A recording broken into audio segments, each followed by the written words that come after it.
Hey, welcome to a Math Warehouse video on the Pythagorean Theorem. Pretty much everybody knows that a squared plus b squared is c squared. It's drilled into our head from a young age. This is called the Pythagorean Theorem, and you can see some examples of like a 5 squared plus 12 squared is 13 squared. This formula works for right triangles. But what the heck does this really mean conceptually? And I think this animation, which we have in our animated GIF section of the site, conceptually shows it the best. So we have our right triangle here. You can see the right angle here. You can see the hypotenuse C here. And what we're going to do is we're going to create a square that has a side length of the hypotenuse, right? So here's C.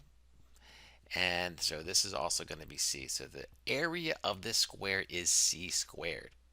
And what we're saying is that c squared equals, if we did the same thing to the two legs and we made a square on each leg, this is A, so this is A, and this is an A squared area, and the leg B has a B squared area. You can see that this square's area plus that square's area is equal to the hypotenuse's area. You can see it one more time. You can see it's going to exactly equal the hypotenuse's area, the sum of the squares of the legs. And that's the Pythagorean theorem concept in a nutshell.